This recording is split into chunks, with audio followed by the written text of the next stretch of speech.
আসসালামু আলাইকুম বন্ধুরা, আপনারা দেখছেন সায়েন্টিফিক আল কোরআন। আমি আছি আপনাদের সাথে মোহাম্মদ রাসেল ইসলাম। এটা আমার প্রথম ইউটিউব চ্যানেলের ভিডিও। আশা করি আপনারা আমার পাশে থাকবেন।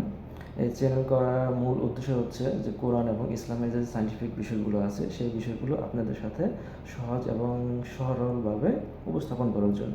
যেহেতু আমাদের দেশের শিক্ষা ব্যবস্থায় মাদ্রাসা এবং জেনারেল শিক্ষা ব্যবস্থার মধ্যে এটা বিশাল একটা পার্থক্য আছে। মাদ্রাসা ব্যবস্থার মধ্যে হচ্ছে যে তারা সায়েন্টিফিক বিষয়গুলোতে পড়ানো হয় না, আবার আমাদের জেনারেল শিক্ষা ব্যবস্থার মধ্যে ইসলামিক বিষয়গুলো ওইভাবে এতটাভাবে পড়ানো হয় না। সে কারণে দুই জায়গায় দুইটা গ্যাপ থেকে যাচ্ছে। তো আমার এই চ্যানেলের মূল উদ্দেশ্য হচ্ছে ওই গ্যাপটা ফুলফিল করার জন্য।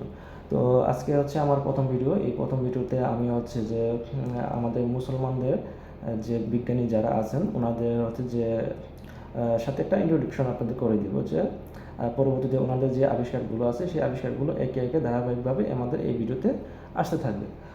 চলুন বন্ধুরা, আমরা শুরু করি আমাদের হচ্ছে যে মূল ভিডিও। এই ভিডিও হচ্ছে যে আমরা আমাদের বিজ্ঞানীদের একটা আমরা তালিকা দেব। তো প্রথমে হচ্ছে আপনার জ্যোতির্বিজ্ঞান। এই জ্যোতির্বিজ্ঞানের মধ্যে যে লিস্টটা আছে, প্রথমে আছে যে উনি একজন গণিতবিদ, আল ফারাবি, আল বিরুনি, আল বাতানি, উমর ইবনে খাইয়াম এবং আল খাজিনি। এরপরে হচ্ছে যে রসায়ন বিজ্ঞান। রসায়ন বিজ্ঞানের শুরুতে আছে ইবনে সিনা, জাফর ইবনে সাদিক, জাবির ইবনে হাইয়ান, উনি ফাদার অফ কেমিস্ট হিসেবে পরিচিত। এরপর আছে আলী আহমেদ এস জি আলী, উনি একজন নোবেল প্রাইজ উইনার সায়েন্টিস্ট। এরপর আছে আমাদের হচ্ছে ভৌগোলিক মানে ভূগোল। শুরুতে আছে যে আল মাসুদি, তামিনি, আবু রাহেন আল বিরুনি। এরপর আছে গণিতবিদ। গণিতবিদের শুরুতে আছে যে আল খাওয়ারিজমি, উনি ফাদার অফ অ্যালজেব্রা নামে পরিচিত। এরপর আছে আল ফারাবি, আল খলিলি, ইবনে আল হাইসাম, ইবনে আল তাহির আল বাগদাদি এবং হচ্ছে যে আল নাসাই। এরপর আছে জীববিজ্ঞান ও মনোবিজ্ঞান। এখানে শুরুতে আছে ইবনে শিরিন, আলী ইবনে সাহেল, আহমেদ ইবনে সাহেল, নাজিবউদ্দিন মোহাম্মদ, আল ইবনে আব্বাস।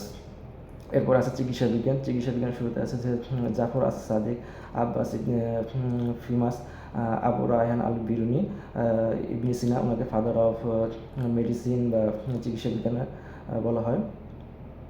জাহারাই, আবুল কাসিম আল জাহারাই, উনি হচ্ছে ফাদার অফ মডার্ন সার্জারি। এরপর আছে ইবনে জোহরা, উনি ফাদার অফ এক্সপেরিমেন্টাল সার্জারি। এবং সবার শেষে আছে প্রকৌশল বিজ্ঞান বা হচ্ছে ইঞ্জিনিয়ারিং বিজ্ঞান। এখানে আছে যে জাফর আল সাদিক, বনু মুসা, জাফর, মোহাম্মদ ইবনে মুসা ইবনে সাকির, আহমদ ইবনে মুসা ইবনে সাকির, ইবনে আল হাইয়াম, উনি ফাদার অফ অপটিক্স হিসেবে পরিচিত।